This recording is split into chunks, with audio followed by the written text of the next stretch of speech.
Boa tarde, bom sábado, galerinha do Ministério Jovem daqui do Polvilho e da Quinta Região. Tudo bem com vocês? Espero que sim. Para quem não me conhece, eu sou a Manu e eu sou uma das novas apresentadoras aqui do nosso podcast Maraná Talks. Hoje, nosso episódio tem um tema super interessante. Eu tenho certeza que você, jovem, não só jovem, né? Quer dizer, jovem sim, porque é jovem até os 100 anos. Passou dos 100 anos, aí já é adulto, já não conta mais como jovem. E é um tema muito interessante que a gente está conversando, que é sobre saúde mental. E para falar sobre esse tema, eu tô aqui com um convidado chamado Felipe Oliver. Olá, boa tarde, feliz sábado, tudo bem? Com todos aqui do distrito, da igreja do Polvilho também, da região, é um prazer estar aqui no podcast. Eu agradeço você por ter aceitado esse convite. Então, antes de começar com as perguntas sobre saúde mental que os jovens mandaram, inclusive se você não mandou a mensagem, que pena, a gente deixou a caixinha de pergunta para vocês lá e várias pessoas fizeram várias perguntas muito interessantes. Caso você tenha alguma pergunta assim a mais, pode deixar aqui nos comentários da live, que aí a gente pode estar até tentando responder para você, tá bom? Então, Felipe, antes de começar aqui a fazer as perguntas, eu quero que você fale um pouquinho sobre sua vida. Eu vi que você tem bacharel em teologia, não é mesmo? Eu queria saber também se você tem alguma formação na área de psicologia ou alguma coisa do tipo para poder estar debatendo sobre esse tema de saúde mental e etc. Certo.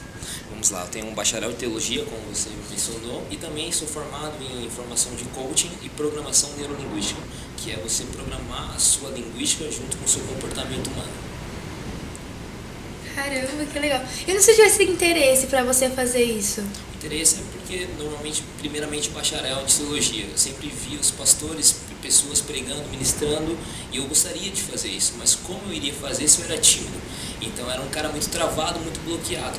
Então eu comecei a estudar, meu pai sempre pregava, sempre ministrava, era especialista em estudo bíblico, e eu travado desse jeito, sempre vendo ele pregar, e falei assim, um dia eu vou pregar, um dia eu vou executar o ministério do chamado, não pastoral, mas sim na minha vocação de pregador. E aí, em 2017, surgiu o interesse, quando eu fiz um voto com Deus, falando assim, através daquela passagem que quando você faz um voto, você seja fiel em cumprir, que Deus irá ser fiel em realizar a sua promessa. E aí, qual que foi a minha promessa? Se perdesse a minha timidez, eu iria ministrar a palavra, iria estudar, iria me evoluir e crescer continuamente. Sim. Gente, antes de convidar aqui os convidados da entrevista, a gente dá uma pesquisadinha sobre ele. Eu vi no seu Instagram que você colocou que você era ex-tímido e ex-gago também. Eu achei isso muito interessante. Eu queria saber como assim ex-gago. Você já falou do ex-tímido, assim, que foi um propósito que você fez com Deus pra conseguir estar ministrando. E essa questão do ex-gago que eu achei muito interessante. Eu fiquei muito curiosa sobre isso. O ex-gago que tem vários tipos de gagueira. É quando você começa a gaguejar em algumas palavras difíceis dentro do vocabulário português. Então, normalmente, sempre travava algumas palavras. Até hoje também, às vezes, dá uma trava. Mas depois de tanto desenvolvimento humano, palestra, treinamento, ter mentores, ter coaches me ajudando no processo, eu fui destravando. Mas, primeiramente, além dos mentores e o coach, foi Deus que me ajudou dentro desse processo. Porque eu fiz um voto com ele. Nossa, eu achei muito interessante. Eu olhei e falei, gente, como assim ex-gago? Tem como consertar? Eu fiquei muito curiosa mesmo sobre isso. E na questão do bacharel de teologia, você falou que sempre quis ministrar e tal. Você tem interesse, assim, um dia se tornar realmente pastor de um distrito ou algo do tipo? Boa pergunta. Todo mundo já quis me colocar dentro da UNASP. Né? Vários amigos pastores quis me colocar lá dentro para estudar teologia e ser pastor da igreja de 27º dia. Mas durante o processo e muitas correrias, eu tenho uma empresa, trabalho no segmento de ótica. Meu pai infelizmente faleceu, então eu assumi o posto como empresário, né, empreendedor. Então esse sonho eu deixei para um futuro breve, não como pastor, como já tenho a formação teológica também, mas exerço uma agenda pastoral como de um pastor. Tá vendo, pessoas do Senato, se vocês quiserem eu chamar ele, eu passo contato pra vocês, chamei pra pregar aqui no Polvilho, super apoio. E eu acho que ele também aceitaria, não aceitaria, Felipe? Então, agora a gente vai entrar mais no assunto de saúde mental, das coisas. Eu queria saber o que é saúde mental em si. Saúde mental nada mais é do que você saber gerenciar suas emoções em cada fase da vida. Hoje vivemos após um período pandêmico, né, de pandemia, quase 20 milhões de pessoas estão com depressão e com ansiedade. Ansiedade, a tipologia dela, a origem dela é sufocamento. Então a pessoa está sufocada com as suas emoções e muitas vezes ela está comendo para tentar se aliviar e tem sobrecarregado seus pesos em toda a sua estrutura física. Né? Depressão, 20 milhões, quer dizer, até semana passada estava 20 milhões, mas o índice, o pico até 2030 é chegar à metade da população brasileira. No Brasil, já estamos no ranking em primeiro país com pessoas ansiosas. E detalhe, desde os 6 anos de idade até 100 anos de idade. Desde que eu estou ansiosa, eu não sei bem como é, eu tenho ansiedade, né? Eu fiz um tempinho de terapia, eu parei, mas pretendo voltar, né? Futuramente, que a escola, assim, ela dá aquela prejudicada, muito estudo, essas coisas. E essa questão de depressão realmente é verdade. Depois do período pós-pandêmico, nunca vi uma coisa se alastrar tanto que nem os problemas mentais hoje em dia, né? Depressão, ansiedade, pânico. E também teve outros problemas que também se alastraram bastante, que foi o autismo e o TDAH. Só que não é um tema que a gente vai estar entrando hoje. Eu queria saber, assim, de você sabe sobre saúde mental, etc. Eu queria saber se você tem interesse, assim, de algum dia atuar no ramo da psicologia. Ser psicólogo, assim, pra estar atuando nessa área, estar atendendo as pessoas. Ou só tendo palestras mesmo, que nem você já vem fazendo. Sim, eu já atendo pessoas no segmento de programação neurolinguística, a famosa PNL do Richard Bandler, também com mentorias em sessões estratégicas com o coach. Então atendo pessoas que chegam para mim com essa ciência, eu trato essa pessoa, não em formato de terapia, mas em formato de sessão. Agora, a psicologia em si, eu já fiz algumas formações de psicologia comportamental, né, positiva também, mas a próxima formação é de terapeuta. Nossa, que legal! Sim. Muito interessante. Tenho uma pergunta pra você, mas uma pergunta assim, vinda de mim mesmo, sabe? Que muitas pessoas, quando elas vão pra uma terapia ou uma sessão, que nem você faz, elas não conseguem falar tudo, porque elas têm meio que um bloqueio emocional. Elas não conseguem falar. Isso acaba deixando elas mais ansiosas, não é mesmo? Sim, porque ela tem uma limitação, ela sabe que ela, para poder começar a avançar e prosperar em todas as áreas da vida, ela precisa falar. É no falar que você vai se tratar e vai se curar. E aí nós percebemos, tem um feeling, nós deixamos todo um cenário legal, um enredo, e vamos jogando perguntas estratégicas para que ela comece a manusear e falar aquilo que ela pensa. Sim, porque muitas vezes a gente não falar acaba prejudicando, né? Sim. E também eu falo isso por mim mesmo. Às vezes eu não consigo falar o que eu tô sentindo e isso acaba só piorando cada vez mais. Outra pergunta que a gente teve... É só desculpa ter te cortado, como você mencionou, que não consegue falar muitas vezes. Tem uma estratégia bem bacana que você pode escrever. Você pega um caderninho, um diálogo e começa a escrever e também dialogar consigo mesmo. Na terapia, a psicóloga ela passa um exercício que é muito legal, que é você escrever tudo que acontece no seu dia. Cada dia você vai escrevendo.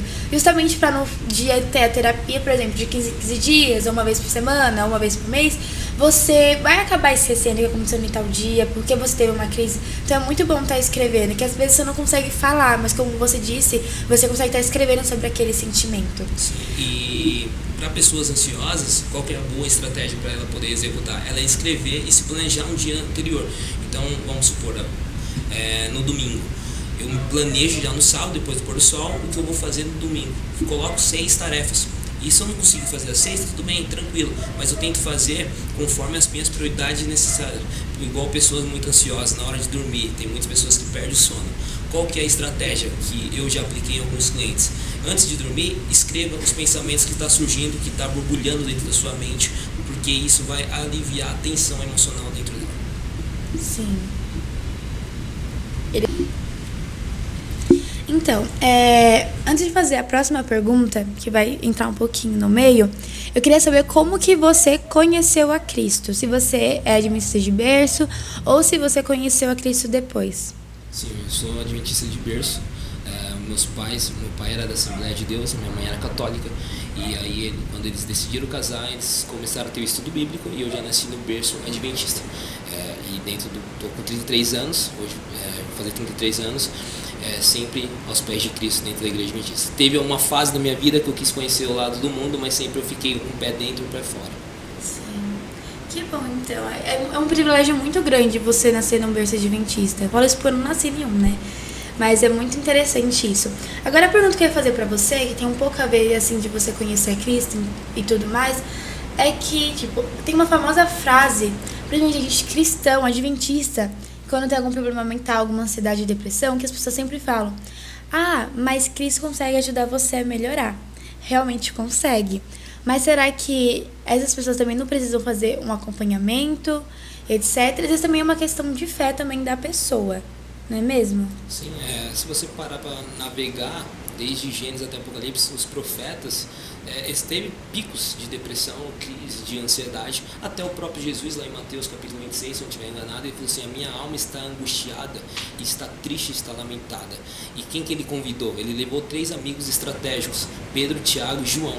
Vamos trazer para o contexto hoje 3 profissionais que podem ajudar na área: o psicólogo, o mentor, o coach ou até mesmo o psiquiatra. Então essas pessoas vão te ajudar. E tem muitas pessoas que têm esse preconceito, infelizmente, ou generaliza, falando assim: é cristão, não pode cair numa depressão, não pode cair numa ansiedade, né? Eu acredito que todos nós somos propícios a cair. Mas dentro dessa fase, qual que é o nosso recurso? Buscar a Deus em primeiro lugar, claro, que Ele irá dar as ferramentas, as estratégias certas. E dentro dessas estratégias, é você buscar ajuda. Você tem um terapeuta, tem um mentor, como mencionei, um psicólogo. E se for preciso tomar um medicamento com um psiquiatra, tá tudo certo, é normal, é apenas uma fase. O choro pode durar pela noite, mas a alegria vem no romper do dia. Sim, amém. Eu tenho uma pergunta a ver com esse tema, é que será que esse preconceito que as pessoas têm com o fato de cristãos ter problemas mentais, problemas assim de ansiedade e depressão, pode acabar afetando a vida do cristão? Vamos supor, um cristão ele tem ansiedade, sabe que ele tem um pensamento que não, eu tenho a Deus, eu tenho que ir somente a Deus, eu não preciso de um terapeuta, nem de um psicólogo, nem de um psiquiatra. Isso pode acabar prejudicando e fazendo com que ele piore a sua saúde mental? Eu acredito que sim, fielmente, porque ela vai acreditar que ela tem superpoderes da fé. Sim. Né? E tem todas as pessoas, igual Elias. No capítulo anterior, no capítulo 18, ele estava zombando os profetas de Baal. No capítulo 19, ele já estava pedindo a morte, tendo pensamento suicida, quando ele soube de Jezabel que ia matar ele. Ele teve picos de depressão, teve crise de ansiedade também. E ele não tinha fé? Claro que ele tinha fé. Mas quando Deus percebeu que ele estava desanimando, qual que foi a estratégia de Deus? Mandou um anjo animar ele. Ele não estava conseguindo animar, porque é assim a estrutura do nosso cérebro. Temos 4 cérebros: o cérebro subconsciente, o neocórtex, o cérebro do consciente, racional, o límbico, o emocional e o cérebro reptiliano, o cérebro réptil, que é aquele luta e fuga. Então Elias, nesse momento, ele estava no seu emocional, totalmente abalado, frustrado. E aí Deus mandou outro anjo, não conseguiu. Depois foi o próprio Deus ativando ele a continuar no processo. Sim, como você mesmo disse, até Jesus teve esses picos. E se Jesus teve, gente, quem somos nós, meros mortais, pecadores, para não ter também? E olha, ele teve os 3 amigos para poder estar ajudando ele, que nem você disse, né? Pedro, Tiago e João. Exato. Então, a gente também precisa dessa ajuda. Sim, nesse evento do Getsemane, quando ele chamou os 3 amigos para orar, se você for no grego, né, a minha alma estava muito angustiada, estava totalmente quebrado emocionalmente, ele estava muito ruim. Mas qual que foi o próximo versículo? Faça a sua vontade. Passa de mim, na verdade ele falou o pensamento consciente, né? Passa de mim esse cálice, né? Mas depois ele trouxe a consciência novamente dentro do pensamento. Poxa, eu estou dentro de um processo. Eu vim para esse mundo por causa de um propósito. Como propósito? Morrer pela humanidade. Então, Senhor, faça a sua vontade. Essa eu acho a maior estratégia. Eu estou com depressão, eu estou com ansiedade, eu estou com crise do pânico, eu estou com algum problema emocional. Eu sei, eu penso conscientemente. Legal. Agora, Senhor, faça a sua vontade. Qual a vontade dele? Que eu me cure, que eu me trate, que eu busque ajuda, que eu não seja orgulhoso, soberbo. Porque no Brasil ainda tem muitos bloqueios relacionados à saúde mental. Tem pessoas que acham que tem superpoderes, né? Sim. Todo mundo acha que não precisa de um psicólogo, não precisa de um terapeuta. Todos nós precisamos. Todos nós. Eu vi uma analogia muito interessante essa semana. Para você nascer, você precisou ter 2 pessoas para te projetar. Quando você for sair da barriga da sua mãe, você precisou de uma equipe. Quando você vai morrer, ou morreu ou faleceu, você precisa de 4 pessoas para carregar o caixão. Por que você quer, durante o processo da vida, viver sozinho? Não faz sentido, você precisa de pessoas. Sim, eu acho muito incrível que também tem pessoas que têm esse preconceito mesmo com crianças. Eu tenho uma grande vontade de ser psiquiatra infantil, de crianças especificamente. E as pessoas têm muito preconceito com isso, justamente falar assim, não tem por que ter ansiedade nem depressão. Só que a gente sabe muito bem que a ansiedade e a depressão, ela não vem, tipo assim, de um porquê, ela vem do nada. Porque se a pessoa ela tem, é justamente porque ela não consegue controlar. Às vezes tem alguns acontecimentos que acaba dando um gatilho nessa ansiedade ou depressão. E eu queria saber se nas crianças é mais fácil ter esses problemas mentais ou nos adultos. Eu acho que é mais nos adultos, né? Mas quem vai responder essa pergunta é você. Sim, legal. Após a pandemia, teve uma crescente de crianças com problemas de ansiedade. Minha irmã é psicóloga, atende criança, especialista também em criança, e tem crianças tomando medicamento para controlar a sua ansiedade para poder dormir, porque está tendo insônia. Uma criança de 6 anos de idade, como que pode? Ela não tem uma preocupação. A única tarefa dela é brincar e olhe lá ainda, né? Mas por que gera ansiedade? Porque os pais, pelo seu dia, pela sua rotina cansativa do trabalho, tem que ter um momento de atenção para brincar com o filho, e muitas vezes ele quer se esquivar, dá o quê? Tecnologia para ele, dá um celular. E dentro do celular ele começa a manusear e ele não tem consciência, porque quando ele está no estado de 4 anos até 7 anos, a onda neural dele é o teta. O teta é uma onda neural meditativa, então tudo é perguntas, por que isso, posso fazer isso. Você pode ver uma criancinha sempre vai fazer uma pergunta para o adulto, porque ele está querendo conhecer e o estilo de vida dele. E aí ele dá um celular, a criança tem milhões de informações e ele não tem consciência. Isso vai gerando o quê? Ansiedade. E aí durante o processo já foi cientificamente provado, uma criança de 4 até 10 anos de idade que mexe na tecnologia mais de 2 horas, ela tem depressão e ansiedade no futuro. Cara, nossa, não sabia disso, eu tô muito surpresa. E querendo ou não, é uma coisa muito comum hoje em dia o pai dar o celular ou colocar na televisão uma criança, porque, como você disse, é um meio de escapatória para não ficar brincando com o filho ou interagir. Sim, não que seja errado, você pode até deixar de mexer, porque você não vai criar dentro de uma bolha, mas coloca limite, ou coloca, vamos supor, durante a semana, tempos, vai 1 hora, aí divide durante a semana 1 hora para ele poder mexer. Se ele tem um videogame, que ele mexe, vai meia hora jogando videogame, não deixar ele 100%. Nós adultos, todos os dias, temos 75 mil pensamentos todos os dias fluindo na nossa cabeça. Imagine se nós não tiver filtro, se nós não tiver pensamento consciente para poder saber gerenciar isso. Eu não gosto muito da palavra controlar, porque ninguém controla emoções. Igual, recentemente, tem 4 meses que meu pai faleceu. Eu iria controlar o choro no velório? Não tem como. Não existe nem inteligência emocional para você lidar com esse problema, essa tragédia. O que eu fiz? Expressei a minha emoção, expressei a minha dor, meu sentimento. E eu sei que é um processo luto. Para alguns dura 3 anos ou 3 meses, para alguns 2 anos, segundo alguns psicólogos e cientistas, para outros dura até mais tempo. Mas eu não vou parar, não vou me bloquear ou ficar estabilizado, eu vou continuar minha vida normal. Sim. Agora, indo para perguntas que vocês, jovens, fizeram pra gente no Instagram, ou se não pelo WhatsApp também. Temos aqui umas perguntas bem interessantes.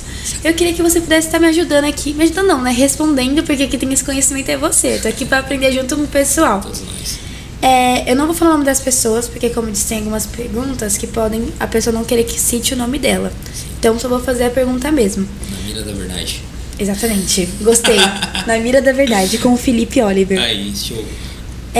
Perguntar aqui como tirar um desbloqueio emocional. Passando por um confronto de si mesmo. Hoje, o Augusto Cury, um dos meus mentores, ele me ensinou numa palestra que eu tive a oportunidade de fazer online com ele. As pessoas hoje conversam com muita gente, milhares de pessoas virtualmente, mas elas não conversam consigo mesmo e não criam um diálogo e um debate de si mesmo. Como nós aqui no podcast, nós estamos conversando em cima de onde? De uma mesa.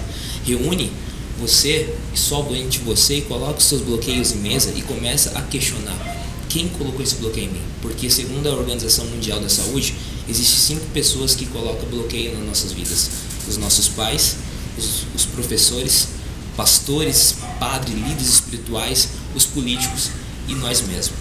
Então nós temos que questionar: será que foi meu pai? Por que ele colocou isso? Talvez ele também não está repetindo um padrão que o pai dele colocou nele e ele está repetindo comigo. Então comece a se questionar, comece a entrar num confronto consigo mesmo, que você vai encontrar a estratégia exata para você desbloquear e começar a avançar. Sim, e claro que para ter esse confronto consigo mesmo, pensar, de onde eu tenho esse bloqueio emocional, como é que eu faço para tirar ele? Você não tem que ir numa terapia, porque eu acho que uma pessoa assim, ela não conseguiria estar se colocando à prova disso sozinha. Porque muitas vezes ela não consegue ver isso. Como você disse, até professores podem estar causando esse bloqueio na gente. Realmente é verdade. Porque a gente tem muitos casos de professores que viram para alunos. Vamos supor, o aluno ele não é bom ali na matéria da escola, mas vai saber se ele tem algum talento, algum dom fora da escola. E o professor fica falando, você não vai ser ninguém da vida. E às vezes quando ele cresce, ele não consegue ter essa noção que foi o professor. Então seria bom buscar uma terapia, algum profissional na área, não seria? Com certeza. Conforme o pressuposto da PNL, da Programação Neurolinguística, todas as respostas estão dentro de nós mesmos. Mas por que nós não sabemos acessar? Porque nós não sabemos fazer perguntas para nós mesmos. Nós sabemos fazer perguntas para outras pessoas para cuidar da vida da outra pessoa, mas não sabemos fazer perguntas para cuidar da nossa própria vida. Isso é muito verdade, nossa. É igual um podcast que eu participei lá na Moca, o apresentador falou assim para mim, Felipe, o que você acha do Big Brother Brasil? Eu falei assim, a audiência achou um meio, né? Porque as pessoas deixaram de cuidar da sua própria vida para cuidar da vida dos outros. Vai cuidar da sua vida. Todo mundo gosta, né? Vamos assim confessar que às vezes a gente gosta de estar cuidando da vida do outro, né? A gente não precisa cuidar da nossa própria vida, como você disse. É muito fácil a gente olhar pra pessoa e falar assim, eu acho que quem causou esse bloqueio em você foi seu pai, foi seu professor, foi o seu pastor. Só que a gente não consegue ver isso na gente. Então, é muito verdade que você falou. Outra pergunta que temos aqui é de que forma a PNL pode ajudar na vida cristã? Em vários sentidos. Quando eu, como era tímido, foi um bloqueio que eu tive na escola numa apresentação de trabalho. Então eu era muito tímido. Então falaram pra mim, no grupinho, que eu não iria conseguir fazer aquela apresentação em público na escola. E isso eu acreditei. E por acreditar, materializou na minha vida e fui carregando até 2017 esse bloqueio. E a PNL me ajudou a reprogramar a minha mente junto com o meu sentimento para mudar totalmente o meu comportamento. Então a programação neurolinguística, né, para ajudar no cristianismo, ajuda muitas coisas, principalmente até na estudar na Bíblia. Você pode estudar a Bíblia, hoje as pessoas estudam meio superficialmente, né? Navega em águas mais profundas, entende porque aquele contexto, para quem foi escrito, qual é a cultura, para qual povo, começa a investigar, começa a traçar vários planos para você ter um conhecimento maior e uma sabedoria mais concreta dentro da palavra de Deus. Sim. A próxima pergunta que a gente tem é porque muitos cristãos têm problemas emocionais com o dinheiro. Essa é uma pergunta bem polêmica e bem verdadeira, viu? Maravilha, você pergunta. Eu, quando fiz a formação de coach, eu fiz a formação de coach com o número 1 do Brasil, Roberto Navarro. E é coach financeiro, a especialidade, né?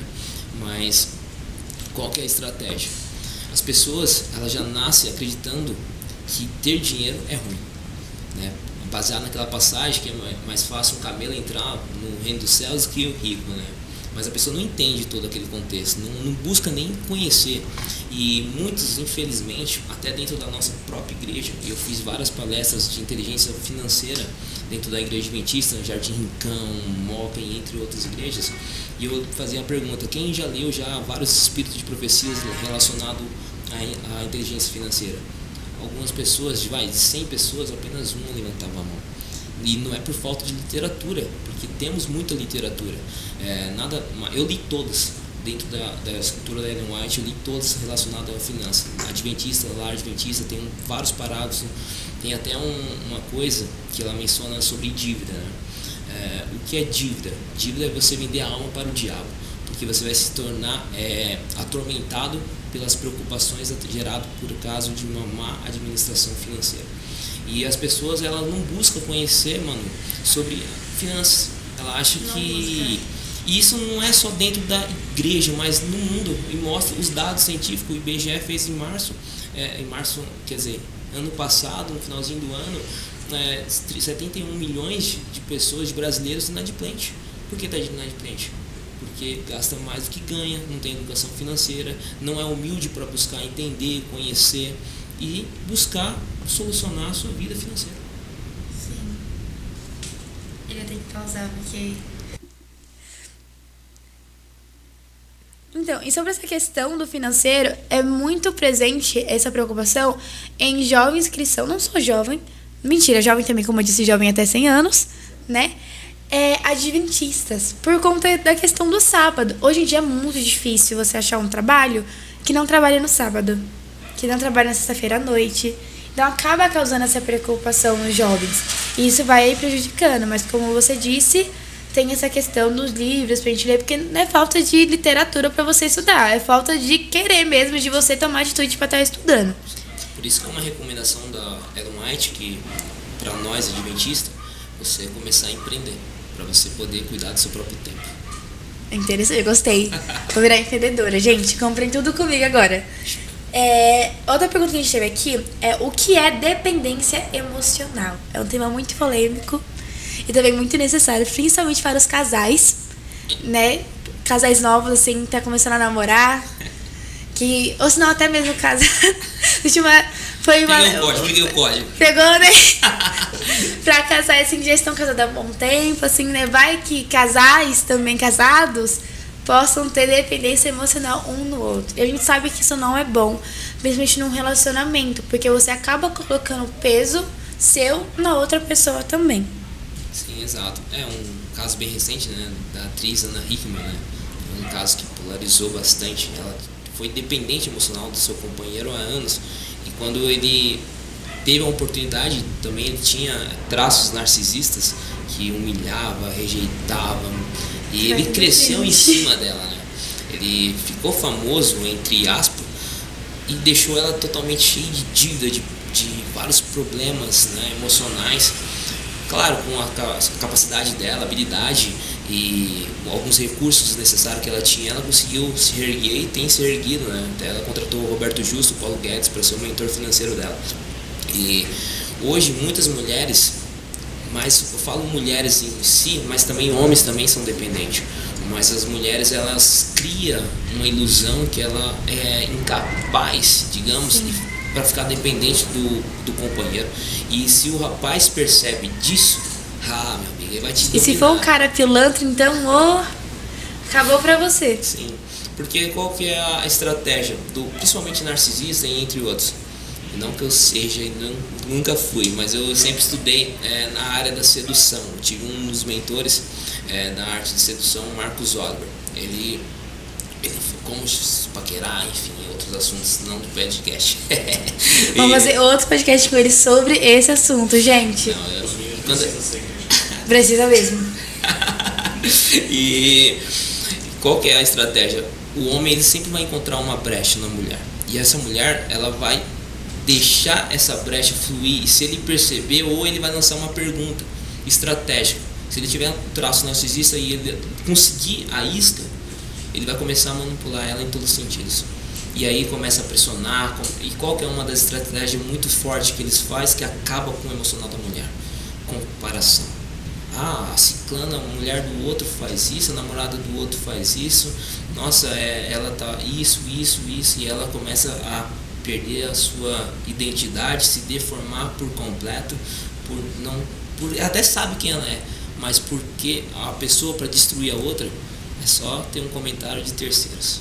Sim, isso é muito verdade. E como você disse, isso é muito presente mais nas mulheres do que nos homens. Porque, querendo ou não, a mulher, psicologicamente, não estou falando de toda, generalizando, mas uma boa parte é mais frágil na mentalidade.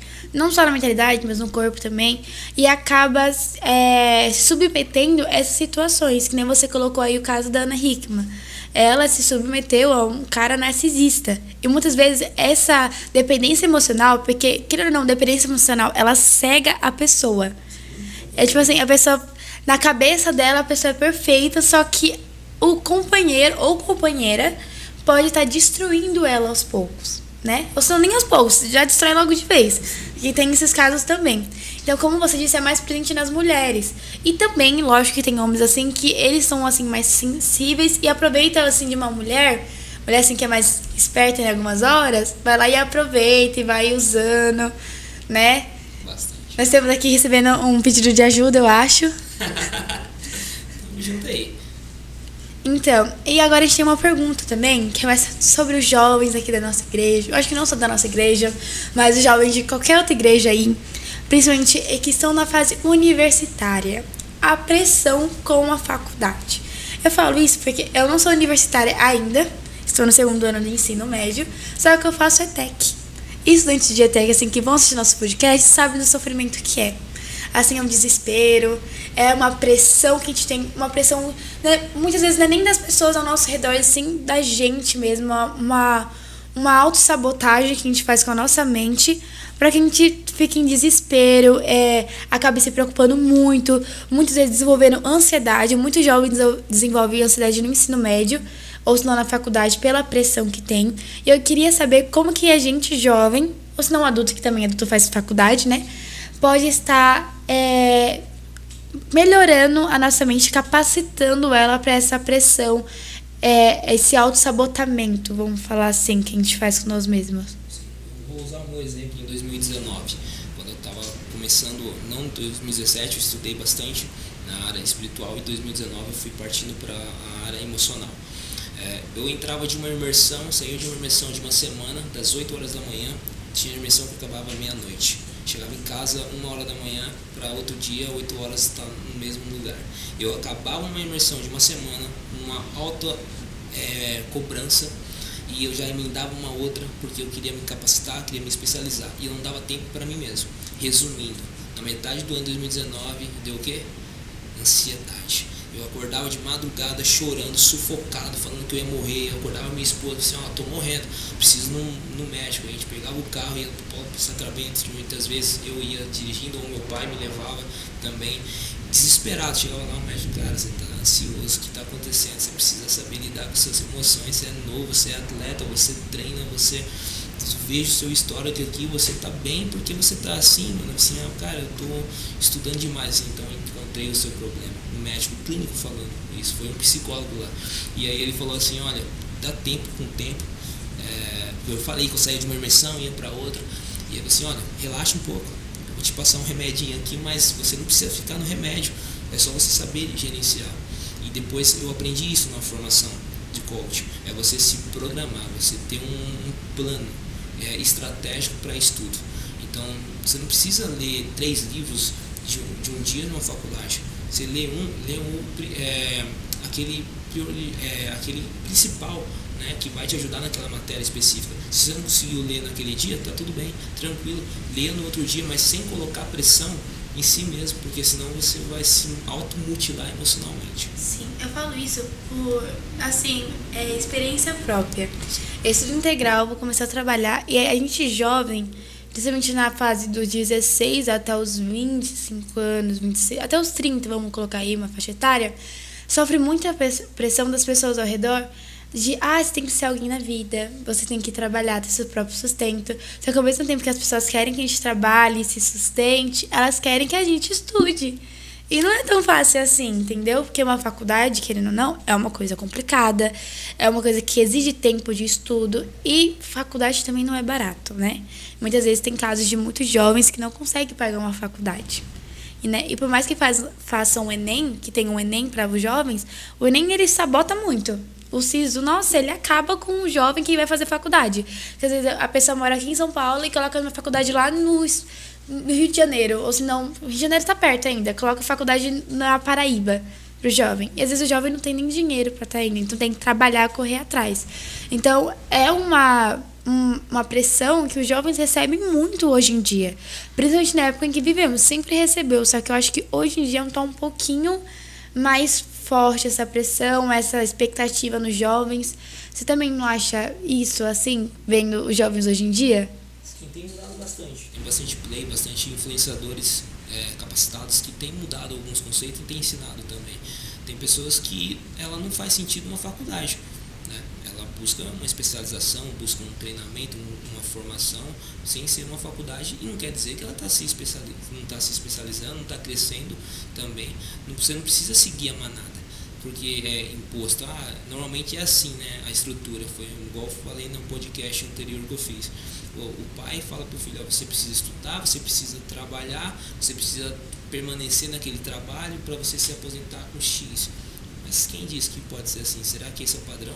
É igual o padrão, o corpo perfeito é um padrão esbelto, barriga tanquinho, todo mundo tem o seu corpo perfeito. É só você se aceitar, só se você se conhecer. E muitas vezes a pessoa ela começa a se cobrar, Manu, e quando ela menos perceber nessa cobrança, ela não está nem tendo aprendizado necessário. Sim. Você Agora, pode quebrar o ciclo, né? sim, agora entrando num assunto polêmico também, jovens. Bem polêmico, que é a pressão que os jovens recebem para casar. Eu tenho jovens aqui, não só nessa igreja, em toda igreja tem, que estão namorando, assim, e fica todo mundo perguntando: quando vai casar? Quando vai ser o casamento? Você acha certa essa pressão, principalmente pro casamento, que é uma coisa tão séria, que a gente sabe que o casamento é uma coisa feita por Deus, então é uma coisa muito séria. Não tem como você casar para separar depois, né? Então você acha que é certa essa pressão em cima dos jovens? Uma estratégia para você, jovem. Quando alguém te pressionar para você casar, você fala assim: certo, maravilha, para casar, a Bíblia deixa bem claro que precisa ter uma casa. Onde você vai comprar minha casa? Onde você vai comprar os meus móveis? Arruma patrocinadores para apoiar no seu casamento. Arruma um padrinho assim que compra a casa, compra o carro.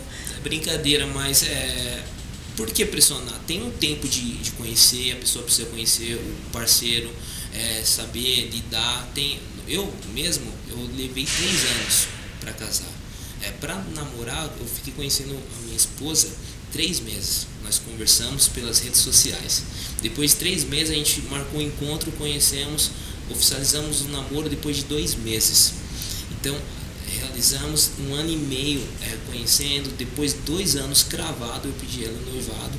Depois de 1 ano nós, durante o processo, arrumando todos os detalhes, nós casamos. Sim. É que também tem casos de jovens que namoram cedo, tipo com 15, 16 anos. A gente sabe assim, não tem como casar com 17, né?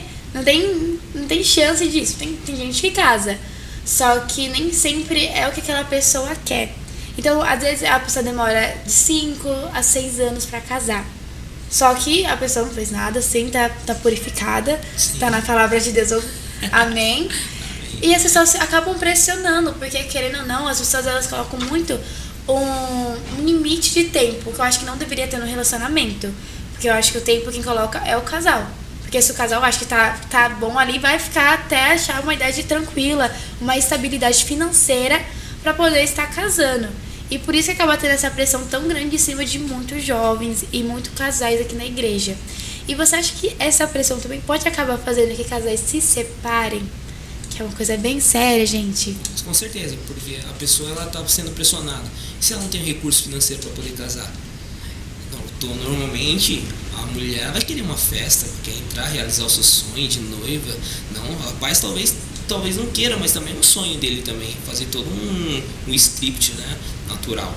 E se ele não tiver recurso financeiro? Eu lembro que quando eu comecei a namorar, a gente organizou uma poupança juntos. Então todo mês nós colocávamos um valor X pra gente já se preparando para o dia do casamento. É igual mês passado eu fiz um casamento de uma prima da minha esposa. Eles se conheceram tem um mês, aí começou a relacionar, conversar. Então deu quase dois meses, digamos assim, e eles casaram. E eu fiz a cerimônia deles. Caramba! Bem, uma lua de mel ainda. Eu gostei da ideia da poupança. Eu acho que jovens deveriam adotar. Eu acho que é excelente poupança. Eu gostei muito dessa ideia. Quando eu criei a poupança, quando eu me relacionei, eu oficializei um namoro, assim, Mayara, todo namoro a gente tem que pensar nas outras fases, que é o noivado e o casamento.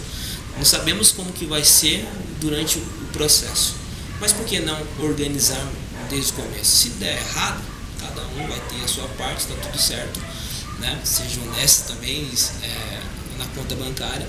E a gente fez esse compromisso e deu certo, graças a Deus. Sim, você tá escutando aí pessoas da igreja que ficam pressionando casais para casarem? Não pressione. Não pressione, você pode estar destruindo o casal, você acredita? E Deus não gosta dessas coisas não, tá? Ao invés de pressionar, financia o casamento. Exatamente, apoio. Tá escutando aí, ó, casais? Peçam patrocínio para as pessoas da igreja, tá bom? Certo. Então foi isso o nosso podcast hoje. Acabou as perguntas. acabou as dúvidas que a gente tinha aqui. Se você tem alguma outra dúvida, pode ir no Instagram do Felipe, que ele vai estar tirando as suas dúvidas. Eu só vou pedir que você fale o seu Instagram, porque tem pessoas que vão estar escutando pelo o Spotify, tá, gente? Certo, tem 2 Instagram, tem um espiritual, que é felipe.oliver7, e tem o profissional, que é Felipe Oliver Mentor. Também recomendo que você siga também o YouTube Felipe Oliver, porque tem vários playlists, tem cursos tem 13 aulas de construindo a sua autoconfiança, desarquivando sua mente, liberando os poderes dentro de você. Tem a série de provérbios completa, tem estudo bíblico também, e entre outras playlists que está sendo formatada. Nossa, que interessante. Tá vendo, gente? É muita coisa pra você estar escutando, muita coisa pra você estar acompanhando e aprendendo também, pra ter na sua autoconfiança e também se aproximar mais de Deus. Felipe, eu agradeço muito pela sua presença aqui hoje, agradeço muito por ter aceitado o nosso convite. Eu gostei muito desse bate-papo, eu acho que o pessoal também gostou, tenho quase certeza. E foi isso, gente. Então, se você está vendo aqui a gente pela primeira vez pelo YouTube, já se inscreva no nosso canal, deixe o seu like, ative o sininho para não perder nenhum episódio da nossa temporada nova do Maranatalks. E se é pelo Spotify, já vai salvando a nossa playlist para você escutar todos os episódios. Foi isso, e tenha um ótimo sábado e uma ótima tarde, jovens. Tchau! Tchau, tchau.